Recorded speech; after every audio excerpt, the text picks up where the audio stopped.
Mission question 2024 മൂന്നാമത്തെ ഭാഗമായിട്ടുള്ള കാറ്റഗേസിസ് ആരാധനക്രമ വിശ്വാസ പരിശീലനം എന്ന വിഷയവുമാണ് ഇപ്പോൾ നമ്മൾ കൈകാര്യം ചെയ്യുക. ഈ പുസ്തകമാണ് അതിൻ്റെ ആധാരം. ആദ്യത്തെ 2 ചാപ്റ്ററുകളാണ് നമ്മളതിൽ നിന്ന് എടുത്തിരിക്കുക. തുടക്കം തോമാസ് ശ്ലീഹായുടെ ഭാരതത്തേക്കുള്ള വരവിനെ പറ്റിയാണ്. പുതിയ ചരിത്രം പറയുന്നു, തോമാസ് ശ്ലീഹ 2 പ്രാവശ്യം ഭാരതത്തിലേക്ക് വന്നുവെന്ന്. AD 44 ബറൂച്ചിൽ കപ്പലിറങ്ങിയിട്ട് നോർത്ത് ഇന്ത്യയിൽ പോയി. അന്നത്തെ തക്ഷില ഭാഗത്ത്, ഇന്ന് പാകിസ്ഥാനിലും അഫ്ഗാനിസ്ഥാനിലുമാണ് അതുള്ളത്, അവിടെ ശുശ്രൂഷ ചെയ്തതിന് ശേഷം ജെറുസലം കൗൺസിൽ പങ്കെടുക്കാൻ വേണ്ടി ജെറുസലത്തേക്ക് പോയി. തിരിച്ചു വരുമ്പോൾ സൗത്ത് ഇന്ത്യയിലേക്ക് വന്നു എന്നുള്ളതാണ് ഇപ്പോൾ പിറകെ വിശ്വസിക്കുക. AD 52 കൊടുങ്ങല്ലൂരിൽ കപ്പലിറങ്ങിയത്. AD 72 മൈലാപ്പൂരിൽ വെച്ച് രക്തസാക്ഷിത്വം വഹിച്ചത്.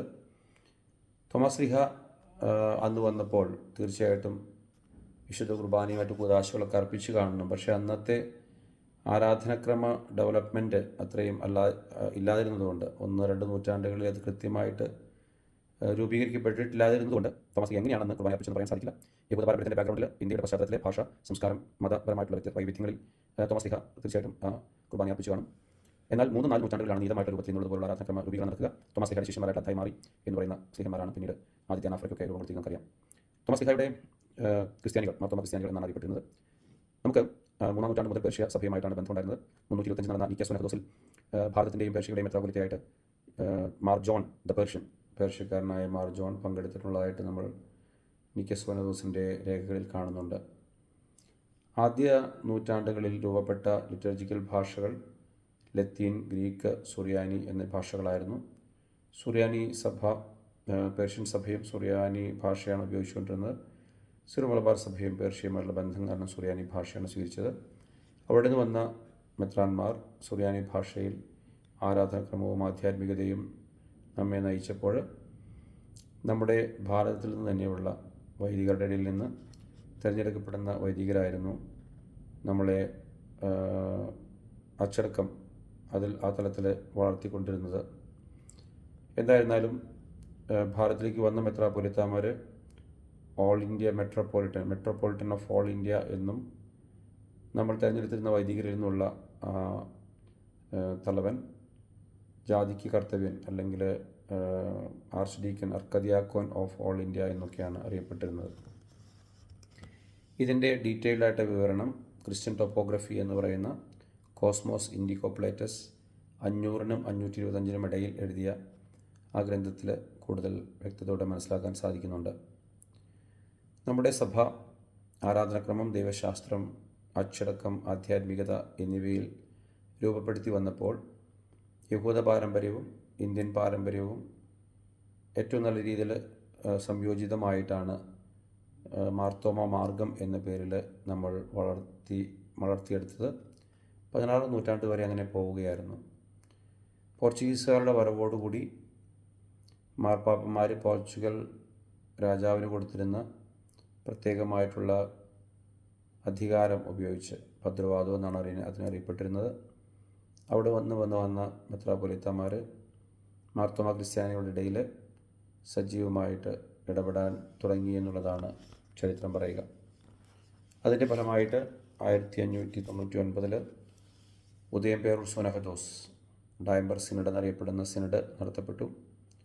നമ്മുടെ സഭയുടെ ആരാധനാക്രമ പാരമ്പര്യത്തിൻ്റെ പ്രധാനപ്പെട്ട ഒരുപാട് കാര്യങ്ങൾ ആ സിനഡിൽ വെച്ച് പ്രത്യേകമായ ചില കാരണങ്ങളാൽ മാറ്റി ലത്തീൻ സഭയുമായി ബന്ധപ്പെടുത്തിയിട്ടുള്ള ആരാധനാക്രമങ്ങൾ നമ്മുടെ ഇടയിലേക്ക് ഇൻട്രൊഡ്യൂസ് ചെയ്യപ്പെട്ടു.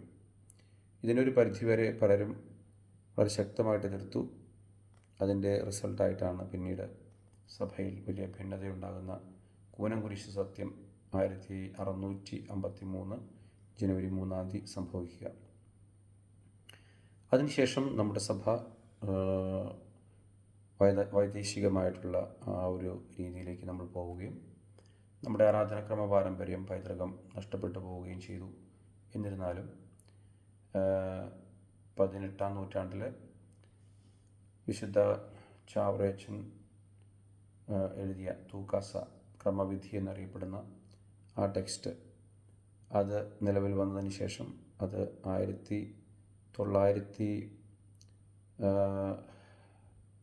56 വരെ 1962 വരെ അത് ഉപയോഗിച്ചു എന്നാണ് നമ്മൾ മനസ്സിലാക്കുക. നമുക്കറിയാം, ഇതിനിടയിൽ 16-ാം നൂറ്റാണ്ടിൽ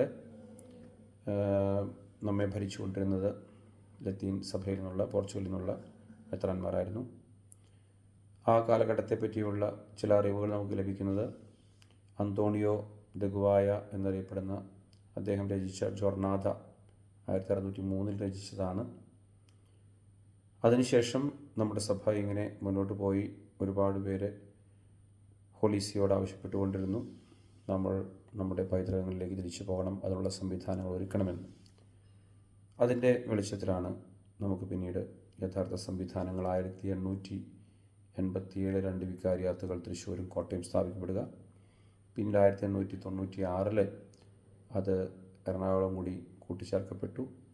1911 കോട്ടയം വികാരിയാത്തുണ്ടായി. അത് ജ്ഞാനായ കത്തോലിക്കർക്ക് വേണ്ടിയുള്ളതായിരുന്നു. 1923 എറണാകുളം അതിരൂപതയാക്കി ഉയർത്തി മെട്രോപൊളിറ്റൻ്റെ കീഴിലേക്ക് നമ്മുടെ സഭയെ കൊണ്ടുവന്നു. 1956 ചങ്ങനാശ്ശേരിയും മെട്രോപൊളിറ്റൻ അതിരൂപതയാക്കി ഉയർത്തി. പിന്നീട് രണ്ടാം വത്തിക്കാൻ കൗൺസിലിനും oriental code of canons of the eastern churches 1990 publish ചെയ്യപ്പെട്ടപ്പോൾ അതുമായി ബന്ധപ്പെടുത്തിയിട്ടുള്ള ഒരു നിജപ്പെടുത്തൽ ആവശ്യമായിരുന്നതുകൊണ്ട് 1992 നമ്മുടെ സഭയെ മേജർ ആർക്കി എപ്പിസ്കോപ്പൽ സഭയായിട്ട് ഉയർത്തി. അങ്ങനെ മുന്നോട്ട് പോകുമ്പോൾ നമ്മുടെ രണ്ടാം വത്തിക്കാൻ കൗൺസിലിന് മുമ്പ് തന്നെ ആരാധനാക്രമത്തിൻ്റെ ഒരു പുനരുദ്ധാരണം നമ്മുടെ സഭയുടെ പാരമ്പര്യം അനുസരിച്ചുള്ള ഉണ്ടാകണം എന്നുള്ള ആഗ്രഹത്തോടുകൂടി 11-ാം പിയൂസ് മാർപ്പാപ്പ അതിൻ്റെ തുടക്കം കുറിച്ചിട്ടു. പിന്നീട് കോൺഗ്രിഗേഷൻ ഫോർ ഓറിയൻ്റൽ ചർച്ചസ് 1954 അതിനുവേണ്ടി ഒരു കമ്മിറ്റിയെ രൂപീകരിച്ചു. ആ കമ്മിറ്റിയുടെ പഠനപ്രകാരം 1957 കൊടുത്ത ആ നിർദ്ദേശങ്ങൾ പിയൂസ് 12-ാം മാർപ്പാപ്പ അംഗീകരിച്ച് നൽകി. പിന്നീട് രണ്ടാം വത്തിക്കാൻ കൗൺസിലിൻ്റെ ശേഷം നടന്ന പുനരുദ്ധാരണ പ്രവർത്തനങ്ങളുടെ ഭാഗമായിട്ട് 1968 റോമിൽ നിന്ന് പരീക്ഷണാർത്ഥം ഒരു ടെക്സ്റ്റ് അംഗീകരിച്ച് നൽകി. എന്നാൽ നമ്മുടെ സഭ പൗരസ്ത്യ സഭ ആയതുകൊണ്ട് നമുക്കറിയാം, സഭകളെ പൗരസ്ത്യം പാശ്ചാത്യം എന്ന് തിരിക്കാനായിട്ടിടയായത് ഭൂശാസ്ത്രപരമായിട്ടുള്ള കാരണങ്ങളാലാണ്. പേർഷ്യൻ സഭയും സീറോ മലബാർ സഭയും അല്ലെങ്കിൽ മാർത്തോമ ക്രിസ്ത്യാനികളും ഈ പൗരസ്ത്യ സഭകളുടെ ഭാഗമായിട്ട് നിന്നിരുന്നതുകൊണ്ട് നമ്മൾ ഉപയോഗിച്ചുകൊണ്ടിരുന്ന പൗരസ്ത്യ ആരാധനാക്രമ ശൈലിയിൽ തന്നെ നമ്മൾ രൂപപ്പെടണമെന്നുള്ള ആഗ്രഹത്താൽ ഹോളീസി 1985 നമ്മുടെ സഭയ്ക്ക് ഒരു രാസക്രമം അനുവദിച്ച് അംഗീകരിച്ച് നൽകി. ഈ രാസക്രമം ഉദ്ഘാടനം ചെയ്യപ്പെട്ടത് നമ്മുടെ ജോൺ പോൾ രണ്ടാമൻ മാർപ്പാപ്പ ഭാരതത്തിൽ വന്ന് നമ്മുടെ സഭയുടെ വാഴ്ത്തപ്പെട്ട ചാവറേച്ചനെയും അൽഫോൻസാമ്മയെയും പ്രഖ്യാപിക്കുന്ന ചടങ്ങിൽ 1986 ഫെബ്രുവരി 8 ആണ് അതിൻ്റെ ഉദ്ഘാടനം നടത്തിയത്. പിന്നീട് നമ്മുടെ സഭയ്ക്ക് അറിയാവുന്നതുപോലെ റാസാക്രമം, ആഘോഷമായ ക്രമം, അതുപോലെ സാധാരണ ക്രമം എന്ന 3 ക്രമങ്ങളാണ് ആരാധനാക്രമത്തിലുള്ളത്. ആ ആഘോഷമായ ക്രമവും സാധാരണ ക്രമവും 1989 അംഗീകരിച്ച് കിട്ടി. പിന്നീട് പ്രോപ്രിയ 2005 കൂദാശാനുകരണങ്ങൾ തുടങ്ങിയത് പിന്നീട് വർഷങ്ങളിലായിട്ട് നമുക്ക് റോമിൻ്റെ അംഗീകാരത്തോടു കൂടി തന്നെ നമ്മുടെ സഭയിൽ മെത്രാന്മാരുടെ സിനഡ് അത് പാസ്സാക്കുകയും നമുക്കത് ഉപയോഗത്തിനായി നൽകപ്പെടുകയും ചെയ്തു. ഇത്രയുമാണ് ചരിത്രപരമായിട്ടുള്ള കാര്യമെങ്കിൽ ഇനി എന്താണ് ലിറ്റർജി എന്നുള്ള വിഷയത്തിലേക്ക് നമ്മൾ വരികയാണ്. ദൈവത്തിൻ്റെ രക്ഷാപദ്ധതി എന്ന ദിവ്യരഹസ്യങ്ങളുടെ ആഘോഷമാണ് ലിറ്റർജി അല്ലെങ്കിൽ ആരാധനാക്രമം എന്ന് പറയുന്നത്. തിരുസഭയുടെ അത്യുച്ഛ സ്ഥാനവും അവരുടെ ശക്തിയുടെ ഉറവിടവും എന്ന നിലയിൽ ആരാധനാക്രമത്തിന് സഭാജീവിതത്തിൽ കേന്ദ്രസ്ഥാനമാണ് ഉള്ളത്. ഈ ലിറ്റർജി എന്ന വാക്ക് വരുന്നത് ലത്തീൻ ഭാഷയിലെ ലിത്തുർഗിയ എന്നുള്ള ആ ഒരു വാക്കിൽ നിന്നാണ്. ഗ്രീക്ക് ഭാഷയിൽ അതിനെ ലൈറ്റൂർഗിയ എന്ന് പറയുന്നു. അതിൻ്റെ അർത്ഥം പൊതുവായ പ്രവൃത്തി അല്ലെങ്കിൽ പബ്ലിക് വർക്ക് എന്നാണ്. ക്രിസ്തീയമായിട്ടുള്ള പാരമ്പര്യത്തിൽ ദൈവത്തിൻ്റെ പ്രവൃത്തിയിലുള്ള ദൈവജനത്തിൻ്റെ പങ്കുചേരലായിട്ട് ആരാധനാക്രമത്തെ കാണുകയാണ്. ഇത് ദൈവത്തിൻ്റെ പ്രവൃത്തിയാണ്, സഭയുടെ പ്രവൃത്തിയുമാണ്. അതുകൊണ്ട് തന്നെ മാനുഷികമായിട്ടുള്ള ചില ഘടകങ്ങൾ ഇതിനകത്തുണ്ട്. എന്നാൽ ഉറവിടം ദൈവമാണ്, ഫലം ദൈവികവുമാണ്. ആരാധനാക്രമത്തിൻ്റെ കേന്ദ്രബിന്ദുവായിട്ട് നിൽക്കുക വിശുദ്ധ കുർബാനയാണ്. മറ്റു കൂദാശകൾ, കൂദാശ അനുകരണങ്ങൾ, യാമപ്രാർത്ഥന, ആരാധനാക്രമ വത്സരം എന്നുള്ളതൊക്കെ ഇതിൻ്റെ ഭാഗമായിട്ട് നിൽക്കും. മിഥിയാത്തോർ ദേയി എന്ന അപ്പസ്തോലിക ലേഖനത്തിൽ പിയൂസ് 12 മാർപ്പാപ്പ ലിറ്റർജിയെ പറ്റി, ആരാധനാക്രമത്തെ പറ്റി ഇങ്ങനെ പറയുന്നു: നമ്മുടെ രക്ഷകൻ സഭയുടെ ശിരസ് എന്ന നിലയിൽ പിതാവിനും വിശ്വാസികളുടെ സമൂഹം അതിൻ്റെ സ്ഥാപകനായ ഈശോയ്ക്കും അവൻ വഴി സ്വർഗീയ പിതാവിനും സമർപ്പിക്കുന്ന പരസ്യ ആരാധനയാണ് ലിറ്റർജി അഥവാ ആരാധനാക്രമം. രണ്ടാം വത്തിക്കാൻ കൗൺസിലിൻ്റെ രേഖകളിലും എന്താണ് ആരാധനാക്രമമെന്ന് നമ്മൾ കാണുന്നുണ്ട്. അത് ഒരു ഡെഫിനിഷൻ എന്നതിനേക്കാൾ അതിനെപ്പറ്റിയുള്ള എക്സ്പ്ലനേഷൻ ഒരുപാട് കൊടുക്കുന്നുണ്ട്. പിന്നീട് വന്ന കാനൻ ലോയും എന്താണ് ലിറ്റർജി എന്ന് പറഞ്ഞു വയ്ക്കുന്നുണ്ട്. ആരാധനാക്രമം എന്നുള്ളത് ദൈവപിതാവിൽ കേന്ദ്രീകൃതമാണ്. ഇത് പുത്രനായ ഈശോ മിശിഹായുടെ പ്രവൃത്തിയാണ്. അത് പരിശുദ്ധാത്മാവിൽ പൂർത്തീകരിക്കപ്പെടുകയും ചെയ്യുന്നു. നമുക്കറിയാവുന്നതുപോലെ ആരാധനാക്രമത്തിന് വ്യത്യസ്തമായിട്ടുള്ള ഭാഗങ്ങളുണ്ട്. അതിൽ അടയാളങ്ങളുണ്ട്, പ്രതീകങ്ങളുണ്ട്. അതിൽ പല പോസ്ചറുകൾ, ശാരീരികമായ നിലപാടുകളുണ്ട്. നമുക്കറിയാം, നിൽക്കൽ, മുട്ടുകുത്തൽ, എഴുന്നേറ്റ് നിൽക്കൽ, അല്ലെങ്കിൽ കിഴക്കൻ അഭിമുഖമായി നിൽക്കൽ, പിന്നെ ശിരസ് നമിക്കുന്നത്, സാഷ്ടാംഗം പ്രണമിക്കുന്നത്, കൈകൾ വിരിച്ചു പിടിക്കുന്നത്, കൈകൾ കൂപ്പുന്നത്, ചുംബിക്കുന്നത്, കുരിശടയാളം വരയ്ക്കുന്നതൊക്കെ അതിൻ്റെ വ്യത്യസ്തങ്ങളായിട്ടുള്ള പോസ്ചറുകളാണ്. സജീവമായിട്ടുള്ള പങ്കാളിത്തം ആരാധനാക്രമത്തിൽ വളരെ അത്യാവശ്യമാണ്. വൈദികൻ, ശുശ്രൂഷി, ഗായക സംഘം, സമൂഹം എന്നുള്ള രീതിയിൽ നമ്മൾ ഈ പങ്കാളിത്തത്തെ വിവിധ തലങ്ങളിലേക്കായിട്ട് തിരിച്ചിട്ടുണ്ട്. അതുപോലെ തന്നെ ആരാധനാക്രമത്തിൽ ഒരു സാംസ്കാരിക അനുരൂപണം ഓരോ സംസ്കാരത്തോടും ഇഴുകിച്ചേർന്ന രീതിയിലുള്ള ക്രമവിധികളും അതിൻ്റെ രീതികളും ഉണ്ടാകണമെന്നുള്ള കാര്യം ഓർമ്മപ്പെടുത്തപ്പെടുന്നുണ്ട്. സഭയുടെ പാരമ്പര്യത്തിൻ്റെ ഭാഗമാണ് ആരാധനാക്രമം. നമുക്കൊക്കെ എന്നും അറിവുള്ളതാണ്. ഓരോ റീത്തും, ആ റീത്തിന് ആരാധനാക്രമം, അച്ചടക്കം, ദൈവശാസ്ത്രം, ആധ്യാത്മികത എന്നൊക്കെ പറയുന്ന ആ തലങ്ങൾ ഉള്ളപ്പോൾ അതിൻ്റെ ഓരോന്നിനും വ്യത്യസ്തങ്ങളായിട്ടുള്ള പൈതൃകങ്ങൾ നമുക്ക് ഉണ്ട്. അത് മിശിഹായുടെ രക്ഷാകര രഹസ്യത്തോട് ചേർത്ത് ഈ പാരമ്പര്യങ്ങൾ കൂടി രൂപപ്പെട്ട് അതിന് വരുമ്പോൾ നമ്മളതിനെ പാട്രിമണി അല്ലെങ്കിൽ പിതൃസ്വത്ത് ആയിട്ടാണ് കണക്കാക്കുന്നത്. അതിൽ വലിയ കൂട്ടിച്ചേർത്തലുകളോ അല്ലെങ്കിൽ മാറ്റം വരുത്തലുകളോ ഒന്നും നമ്മൾ ചെയ്യാനായിട്ട് സഭ ഉദ്ദേശിക്കുന്നില്ല.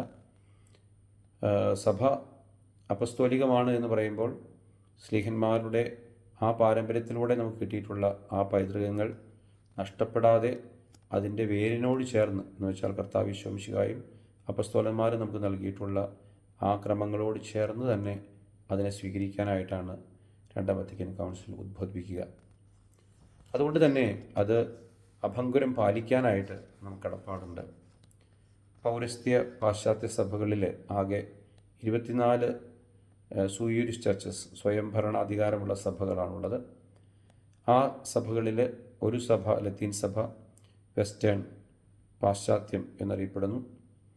എന്നാൽ 23 സഭകൾ പൗരസ്ത്യ സഭകളിൽപ്പെടുന്നതാണ്. അതിൽ വളരെ പ്രധാനപ്പെട്ട ഒരു സഭയാണ് സിറോ മലബാർ സഭ.